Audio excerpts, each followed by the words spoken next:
Welcome to Total Football Talk. We're officially Super Bowl 53 editions for the next 2 days. Today is the actual breakdown of the game. And Eric, I want to start with the AFC champion, New England Patriots. Third time in a row they've made it to the Super Bowl. If they do make it next year, they'll be the first team since Buffalo to go to 4 straight. And ironically, all three are AFC teams. Only 3 teams in NFL history have made it to 3 Super Bowls or more consecutively. The Miami Dolphins, AFC East, the Buffalo Bills, AFC East, and now the New England Patriots, AFC East. Really fascinating. They're all in the same conference. So as far as New England goes for me, Eric, it's really, to me, it feels like a swan song all year long. What do you think? To me, they just keep finding ways to win. And I know early on in the season in prediction mode, you picked the Dolphins to make a run at the division, and the Dolphins got out to a pretty good start, and they ended up fading down the stretch. But what do the Dolphins do when New England comes to their house late in the season? They typically beat New England, and they were able to accomplish that this year. Yeah.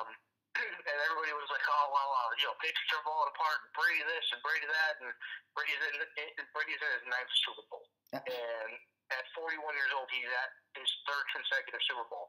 Like it's when and where does it stop? And who's the one to put the dagger in their collective souls and in their back and in their face and in their chest and wherever you can put it? I think to do it. Who's the one who's going to finally end Tom Brady's streak and make the Patriots go bye-bye? We've been saying it for 3 years. Right. The Falcons had a chance. They could have done it. But the Eagles are like, okay, well, we're going to beat you guys by 8. And then it's like, oh, the Patriots are gone. The Patriots are bored of the regular season is what it is. I mean, they can coast through the regular season, get 5 or 6 wins in their division, win a couple of games here and there, get into the playoffs, and then when they're in the playoffs, they're dangerous. It's like clockwork.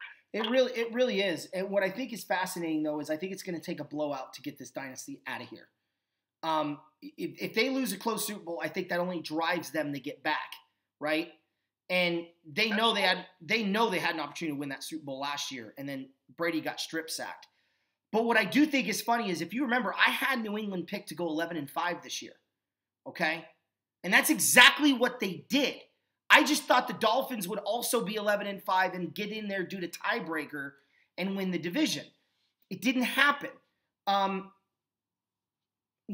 New England finished the way I thought they would finish this year. Look, there's 5 games for me that I want to really highlight on the New England season.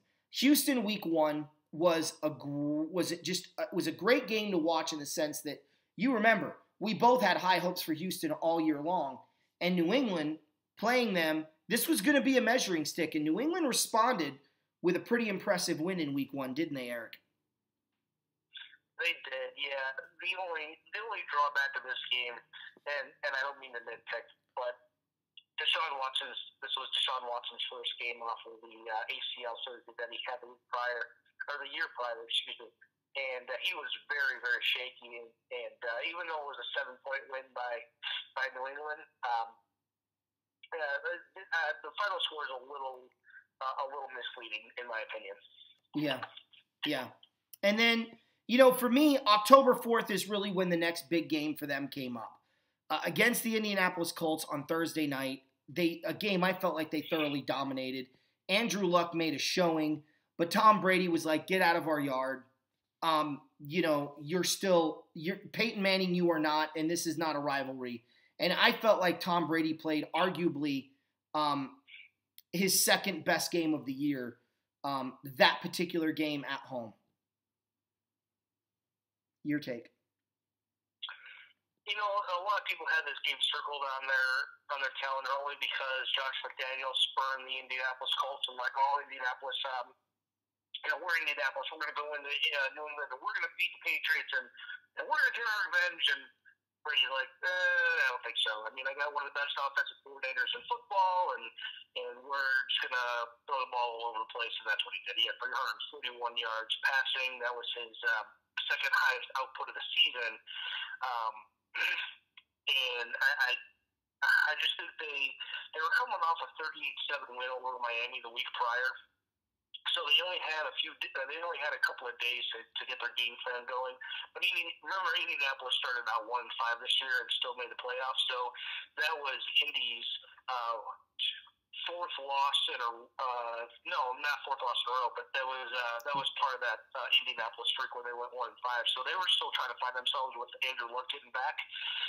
And this game would have been differently played later on in the year, but that's not what happens in football. No. And then the next week, October 14th, at home against Kansas City, we all remember that Sunday night game. Tom Brady absolutely shined. The Patriots came out and beat the doors off of the Chiefs. Kansas City came roaring back. It turned out to be one of the better AFC games all year long. But at the end of the day, Tom Brady did it again, right? Yeah, Brady did it again. The Chiefs left too much time on the clock after they scored to tie the game at 40-40, and then Tom Brady just leads the Patriots down the field like he has done countless times throughout his career, and Gostkowski kicked the game-winning field goal. Now, in my estimation, that was this ended up being the third best game of the season for Gronkowski. He only had 97 yards receiving. He only had 2 games where he went over 100 yards. But this is one of his better games where he didn't look like a statue out there. Yeah, I agree with that. I'm going to put the NFC North trifecta in one category, okay? At Chicago on October 21st, home against Green Bay on November 4th, and home against Minnesota on December 2nd. Those 3 games were eerily similar in a lot of ways, where New England scored a lot of points. Their defense played surprisingly well for chunks of the game. But in all 3 of those games, with the exception of Minnesota, they put themselves in a position to really lose the football game, but found a way to recover. The only exception being Chicago. The Bears completed that Hail Mary. They were just 1 yard short. It wasn't even a Hail Mary. The Bears led up 2 special teams touchdowns for a block punt, and then Cordell Patterson returned 1 for a touchdown. So, the Bears essentially had that game won. They just had a couple of special teams hiccups, and that's what really cost them. But what's funny is you might have had a trifecta, but they also lost their worst team in the division in week 3, and it kind of puts a little bit of a black eye on them, where they really got dismantled by Detroit. Luckily for them, that was early on in the season. They were still finding themselves. Everybody was asking, they're 1-2. What's wrong with the Patriots? Is it over? Are the Dolphins going to run away with the division? And then, of course, week 4, they played the Dolphins, and we're like, no, we're still kings of the AFC, so, hold your pants. Yeah, we're going to talk about that little situation when we cover the Rams. So the next in the final regular season game I really want to touch on was the Pittsburgh game on December 16th. They essentially eliminated Pittsburgh from the postseason at that point. I know that it wasn't official, but this was Tom Brady beats Pittsburgh yet again. Eric? No, Pittsburgh won. Oh, Pittsburgh won that game? Oh, Pittsburgh won 17-10. Yeah, it was Brady who couldn't complete a pass at the end. Pittsburgh still has home. That's right. Now I remember. The next week. Okay, that's right. Yeah. That's right. Yeah, you and I both picked Pittsburgh to win this game, and for good reason. Just the way the Patriots were playing on the road. The Patriots were 3-5 on the road. This ended their road schedule, so they're lucky the Patriots were 11-5, because if they were maybe 9-7 or 10-6 and like 2-6 on the road or 1-7 on the road, their fate's a little different. Yeah, I do remember that game now, and Brady looked like garbage for the second week in a row. He had some boneheaded plays against Miami, and then made similar mistakes against Pittsburgh that really cost him the football game. Fun fact, Eric, just out of curiosity, who has a better defense, the Pittsburgh Steelers or the LA Rams? Well, without Ryan Shazier, the Rams have a lot better defense. Okay, I just want to make sure. Did Ryan Shazier play in this game? Ryan Shazier hasn't played in over a year. Yeah, he's not playing football unless it's Madden. But but he really changed the dynamic of the Pittsburgh defense when he got injured. Oh, there's no question. He was a what do you call it? A once in a generation type player. There's. Let me ask you this, Anthony. Who's got a better offense, the Bears or the Patriots? That's tough. I'd have to say the Bears. Get out of here! Shut up.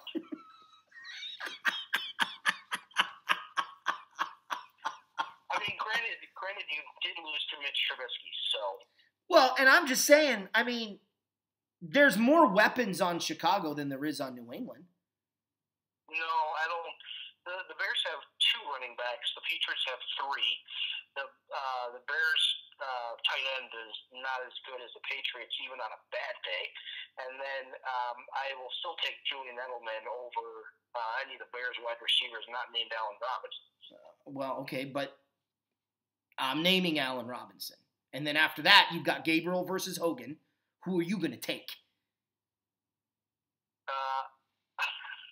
I'll take Hogan. Whatever. Shut up. Okay. Anyway, let's get. I'll take. Wait, let me ask you this. Okay, let me ask you this. Who are you going to take? Philip Dorsett or Kevin White? Exactly. Well, there's that. Okay. Look, New England gets to the postseason. I can't even remember. I think I picked the Patriots. I did. I picked the Patriots to beat the Chargers. I think yeah, they were at home. Right. And well, no. You know what? My bad. No. I picked the Chargers. I think we both picked the Chargers. No, I picked New England, and I gave very subtle reasons why. That I did not believe that they could afford Tom Brady not to be in the championship game, and we'll just leave it at that. I did pick the Chiefs, but said I was rooting for the Patriots. I ended up going 6 and. Yeah, I picked the Chiefs as well. Yeah, I ended up going 6-4 in the postseason. 6-5 if you count the Pro Bowl, but no one counts the Pro Bowl. I didn't even give a prediction for that. I just thought the NFC was going to have a better showing. Actually, here's a funny thing. I turned on the Pro Bowl with 2 minutes left to go. I watched Deshaun Watson throw a touchdown pass to Jalen Ramsey. And the only reason why I turned it on is because I was on Twitter, and they said that they were playing the downpour. I just want to say, this is why you play in Hawaii. Yeah, no kidding, right? Okay, so getting back to the postseason, New England dominates the San Diego Chargers. They put themselves back on the map, so everyone said. I felt like the Chargers, in my opinion, it wasn't that the Patriots impressed me more than it was the Chargers disappointed me. The way they played defense all year long was not what they played against New England. It's almost as if they told themselves, the best way to beat Tom Brady is to not put pressure on him, to drop back in coverage, and to turn the ball over on offense. And then we've got this thing won. I don't know what the Chargers were doing. And the sad thing is, neither did the Chargers. But give credit where credit's due. Just because a team fumbles the ball, figuratively and literally against you, you still got to kick their teeth in when that opportunity happens. And New England did exactly that in the divisional round. Yeah, it was really a tale of 2 halves, but it was a half where New England was just playing a lot of let's keep everything in front of us. Who cares what the Chargers do? We're already up big. And it was actually, the Chargers made it close because it was 14-0. And it was like, you could sense that the Chargers were like, all right, well, now we see what the Patriots have. Let's play some football. Let's get back in this, make this a game. And they did. They had a long pass, touchdown pass to Keenan Allen. And it was like, okay, well, now you can start to think that, hey, you know what? The Chargers are going to get back into it. But then, for the rest of the first half, New England really never played. No. And in order to actually, get back in the game and possibly win a game, you've got to get some stops on defense, and they did mainly in the fourth quarter, but the game was primarily over by then. Well, and that's not a recipe for success. And let's continue with this, because the tale of 2 halves continued in the AFC Championship game against the Kansas City Chiefs. The first half, you called it. It looked like they were playing a varsity football team, and they were the New England Patriots. But the second half, the Chiefs outperformed New England in every single way possible except the final score. Give New England credit. They got the ball in overtime, and they did exactly what they had to do with it.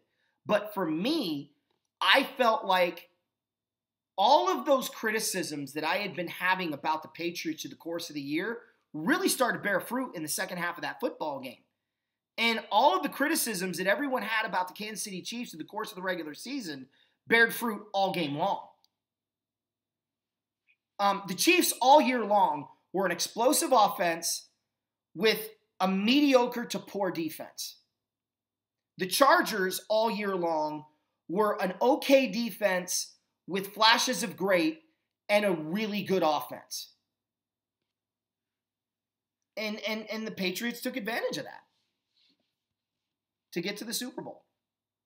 Yeah, but the Chiefs also, you mentioned the prolific offense and that they had. I mean, they averaged over 30 points a game in their losses alone. Mm-hmm. So, you knew that the AFC Championship game script was going to follow a lot of what happened in the regular season in Foxborough.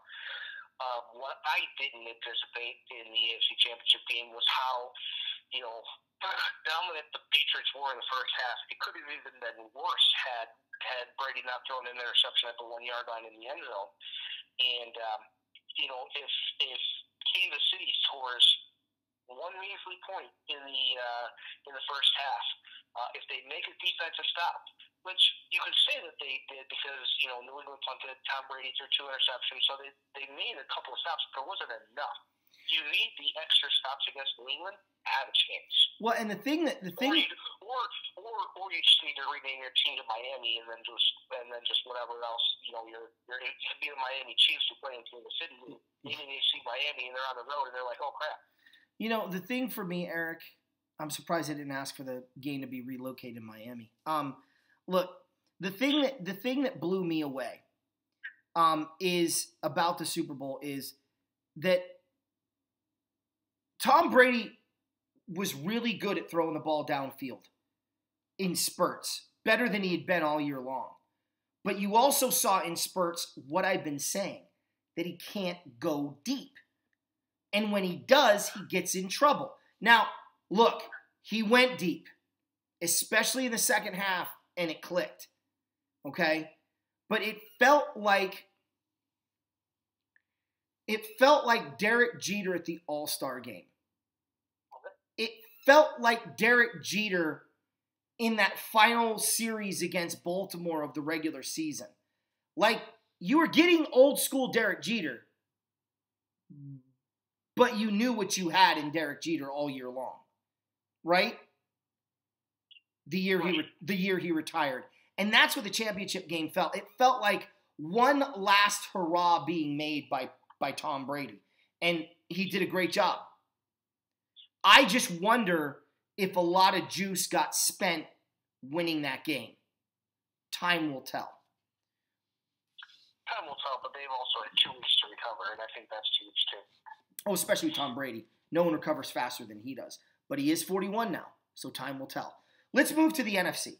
The Rams' road to the Super Bowl, quite interesting. 13-3 was also a record I predicted. Now, to be fair, I did not predict the Rams to lose to the teams that they lost to. And the Rams beat some teams I didn't expect that they were going to beat. But at the end of the day, I had the Patriots at 11-5. I had the Rams at 13-3. But I did not have the Rams and Patriots in the Super Bowl. I did have the Rams there.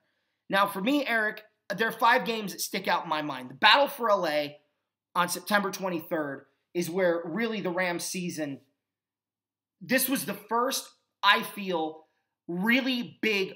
This game, I felt, was more pressure on the Rams than the wild card game the year before against Atlanta. And I say that because the Chargers and the Rams, look, 12-4, 13-3. The Rams finished with a better record because they beat the Chargers in this head-to-head matchup, and it was in the LA Coliseum. Losing this game would have been catastrophic. Now, they ended up losing Aqib Talib, and Marcus Peters got banged up in this game. But Corey Littleton with a block punt. Todd Gurley went off. Jared Goff had that throw that will go down in my mind as the greatest pass I've ever seen in NFL history on third down to Robert Woods. The Rams were clicking on all cylinders. This was really a big, big, big win for the Rams in this, what is now massacre for LA. Yeah, they just came off of a shutout against the Cardinals at home the week prior, and they were still rolling. The Chargers weren't the Chargers yet of the 2018 season, and everybody said the Battle of LA. Well, the Rams are building a stadium. The Chargers are like the Clippers, who are going to pay rent. Like you're the Lakers, and they're the Clippers of the NBA. So I mean, you can say it's a Battle of LA, but really it's somebody who's in your apartment complex that you just want to kick out.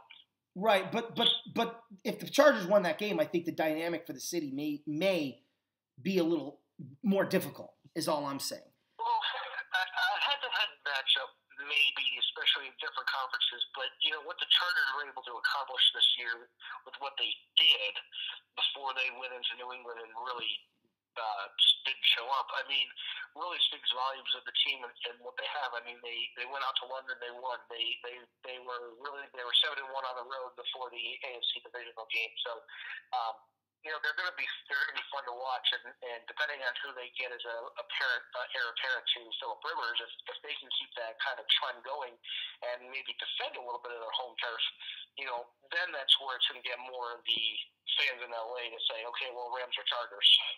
Well, I don't know. If the Rams win the Super Bowl, I think that debate's over. The following week, September 27th, the Rams played on Thursday night against the Minnesota Vikings. Now, for the old Ramley fans, this was a big game because the Vikings was that bugaboo we could never get over. Minnesota had made it to the conference championship game. Everyone said this was going to be a big test for the Rams. Could they stop a high-scoring offense? Because they'd already forgotten that the Rams had beaten San Diego the week before, and they had taken down Phillip Rivers. But now here comes Kirk Cousins and the Vikings, and we know what they did to the Rams last year, and they got basically the same defense back this year, and they weren't as injured as the Eagles were. And the Rams just offensively exploded. And I think Jared Goff had the best game of his entire – the best game he played all year long was this game. I mean, he was on point, completing passes, dropping balls in buckets, throwing it on the run. The dude was in a zone, and the Rams never looked back. And I never felt like the Vikings were going to win this game. I know they had a lead a couple of times, but the Rams just blew the doors off of Minnesota. At the end of the day, they got this victory because they were the better team. Your thoughts on that game, Eric? The fourth game in a row where the Rams started out with a win and scoring over 30 points. And, even though it was a 7-point win, it just never felt that close. Yeah, you're right, Goff had a big day. He had 465 yards passing.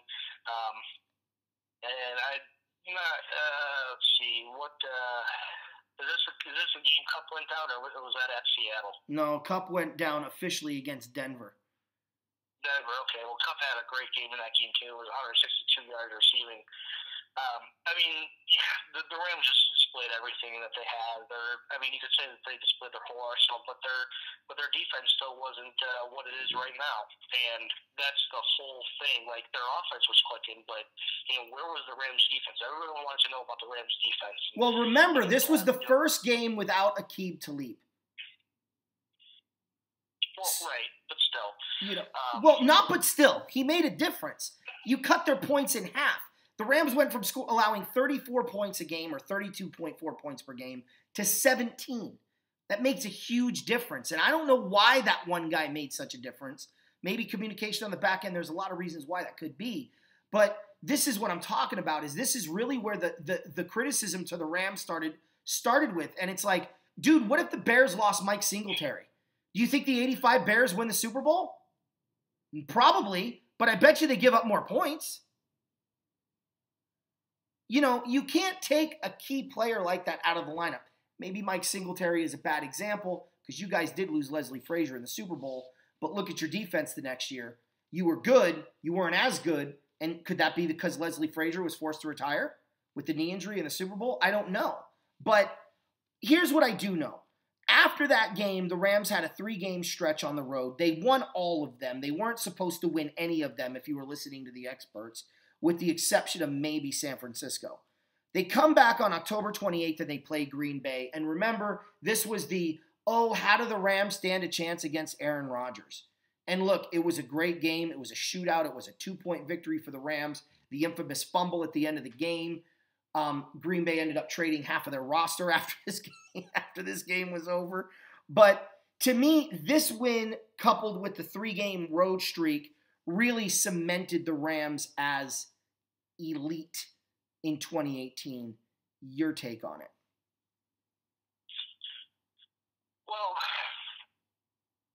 you're going to get the naysayers who are like Green Bay gave that game away, and Green Bay had the great start to the game in the first half, and had the Rams on the heels, but the Rams never gave up. They never backed down, and that's what made the team special pretty much all year, except the 2-game stretch in December against the Bears and Eagles. But you look at it, and you lost 3 games all year, 3 games to 3 playoff teams. Yeah. But you also played 4 other playoff teams, and being Seattle twice. So you went 4-3 against playoff teams in the regular season.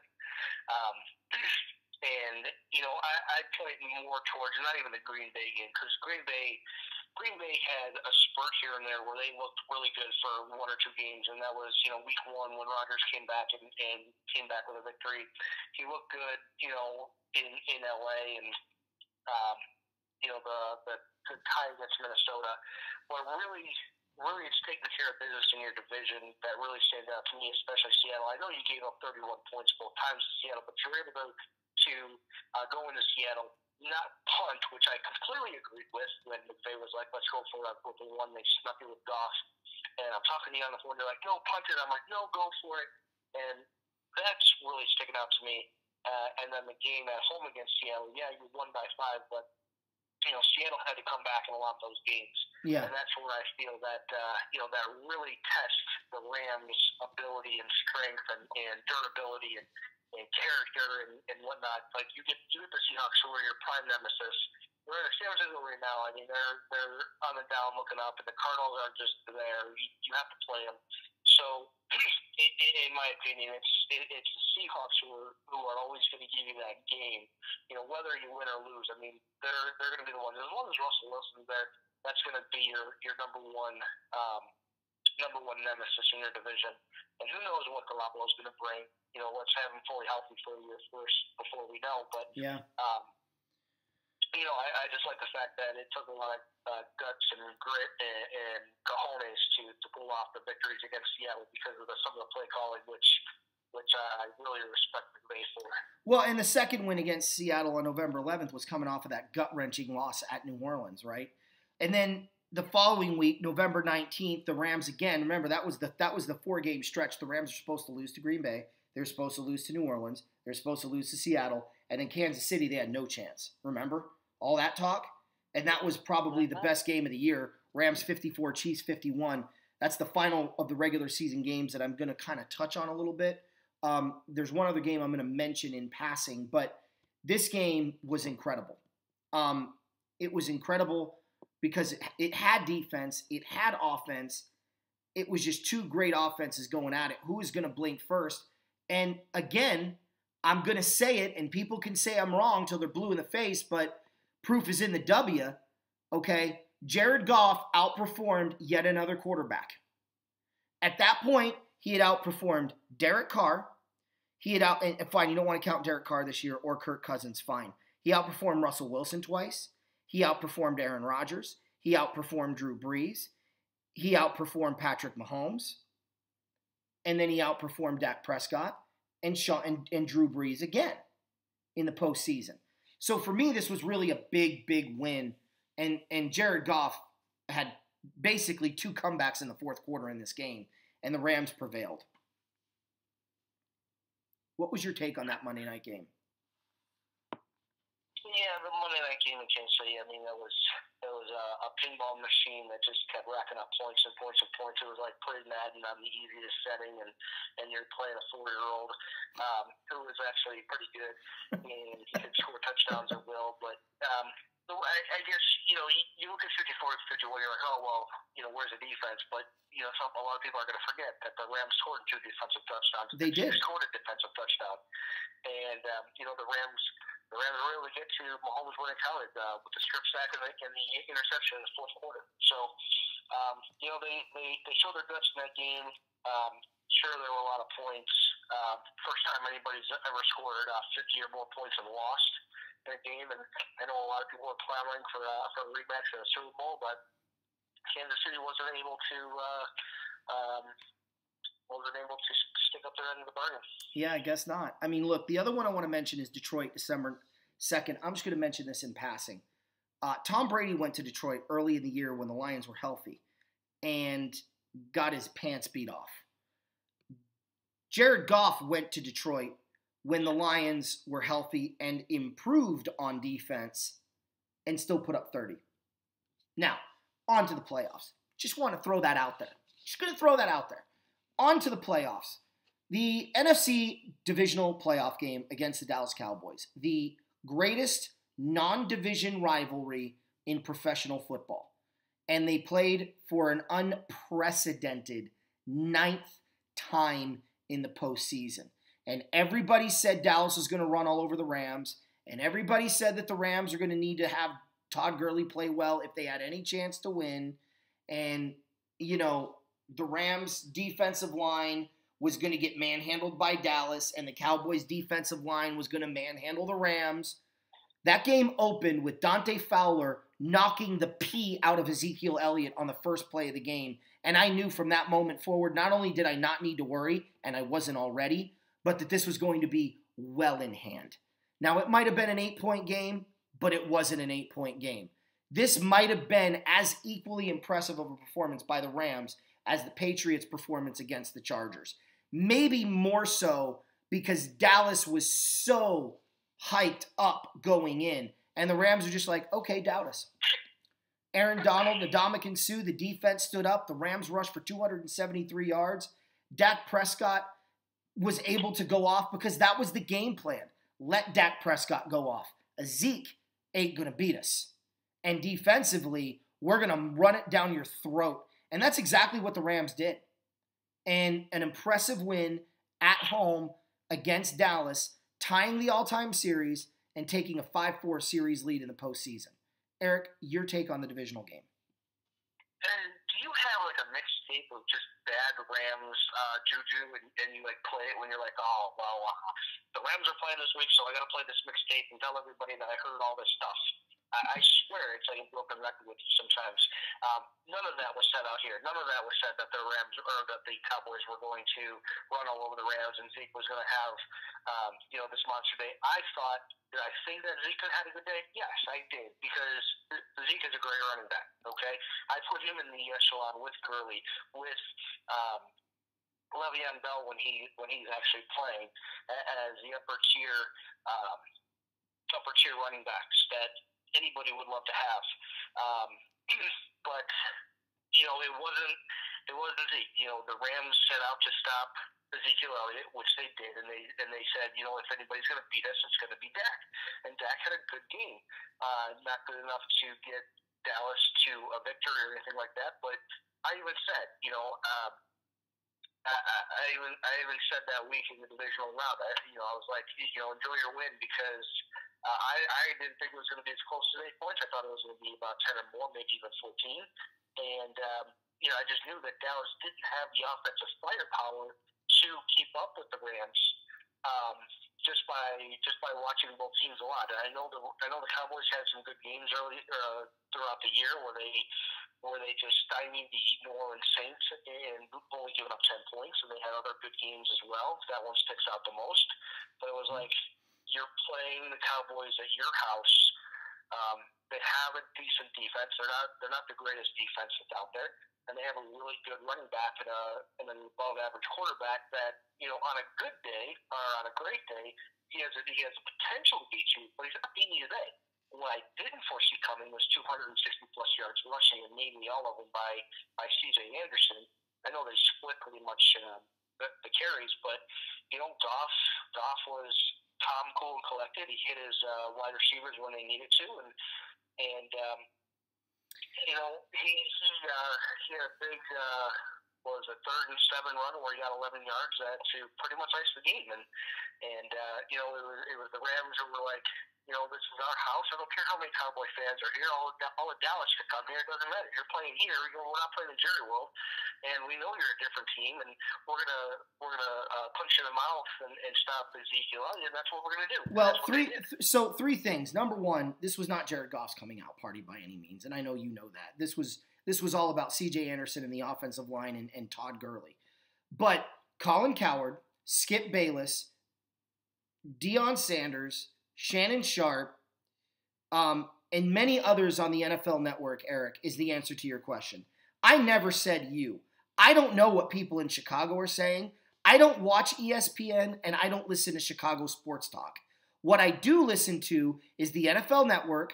I have my app, the NFL app, so I get a lot of updates on, the Ram games leading up to the week, and I hear what everyone's saying. There's a lot of YouTube channels out there that I'm listening to and I'm going to and watching. Some that are, clips of people like Colin Cowherd and Skip Bayless and what's his name, the basketball guy that is loud and everyone likes.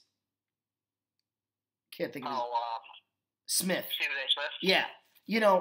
I'm listening to these people. That's where I'm getting this information. Now, at the end of the day, they always end up going, but the Rams should win. What they're really saying is, I have to pick the Rams or I'm going to look like an idiot, but I really don't think the Rams are going to win. And that's what gets me, that's what got my blood flowing, especially in that game. Me and you knew the Rams were going to walk away with this win. And yeah, the Rams won by 8, but that was not an 8-point game. At no point was that an 8-point game. It didn't feel like an 8-point game. The Rams advanced to the NFC Championship game. This was Jared Goff's coming out party. The Rams, they weren't supposed to show up. The Dome was just going to be too loud. Because domes win football games, and the Saints have never lost in their history, their organizational history, since 1967 in the Louisiana Superdome, even though it wasn't built until 77. I digress. But the Saints are unbeatable, right? Drew Brees is way better than Jared Goff, and he has all that playoff experience. Where have I heard that before? He's supposed to win, right? At the end of the day, they had a 13-point lead, and Jared Goff never blinked. I'm going to tell a story here because I think it's important in a minute. And it won't be long, Eric, because trust me, you know my stories. But they're down 13-0. They're down 20-10, and they kept coming back, which is something you said earlier, that the Rams just always seem to overcome something. Every year, all year long, the moment was never too big for the team. But there was a moment in the first quarter when the Rams were down 13-0, and this is according to Roger Saffold. Okay, he wrote this on Twitter. But Roger Saffold was saying that there was a lot of arguing back and forth in the huddle, and Jared Goff came in and went, "Hey, shut up! I got this. Listen up," and then called the play. And Roger Saffold at that moment was like, "Okay, Jared, I see you. I see you." And Andrew Whitworth at that point just started beaming with pride because, as he said to Roger, coming off the field on that drive where they ended up getting a field goal, we got ourselves a good one. So the Ram players, they know that Jared Goff commands that huddle. They knew that this was Jared Goff's moment, and he wasn't about to let it slip through his fingers, and he didn't. The 2 throws in overtime, the 3 drives in the second half that all led to points.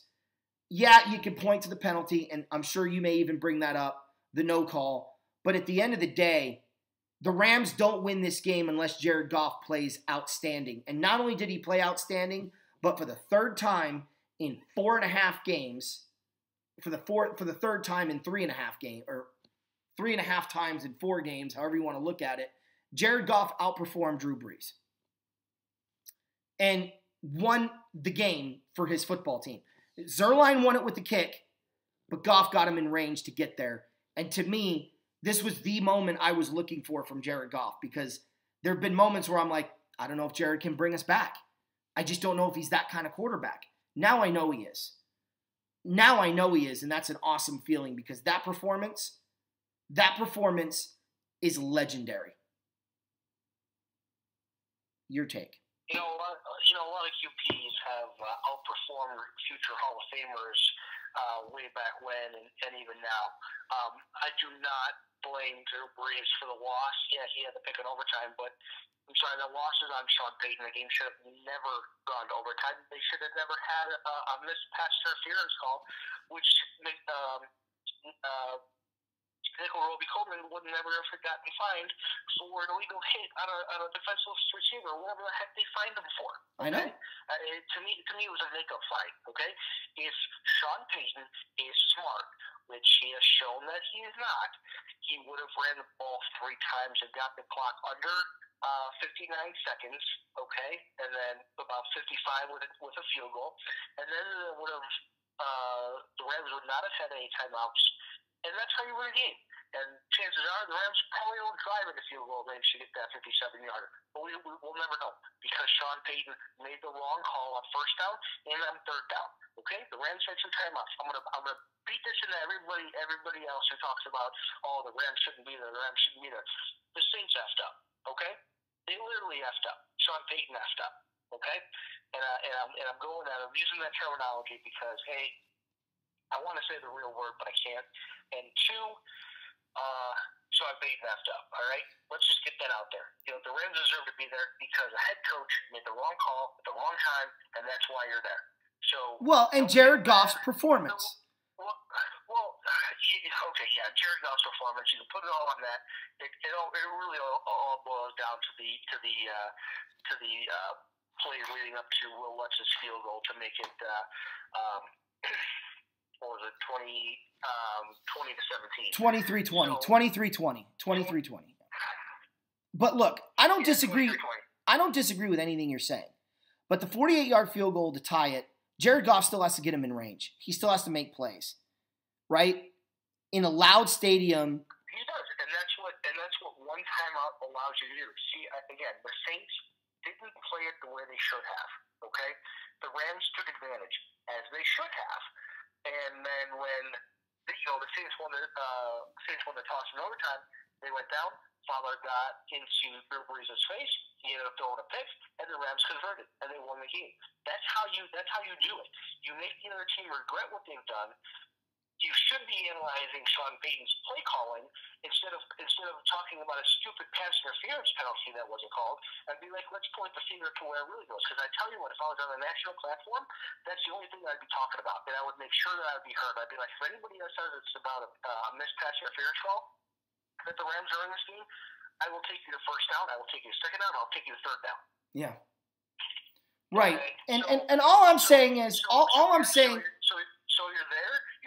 Don't feel bad. Take advantage of the opportunity. Amen, brother. Amen. And that's what Jared Goff did. And the only thing that I'm saying is, great quarterbacks, they make you pay when you make those mistakes.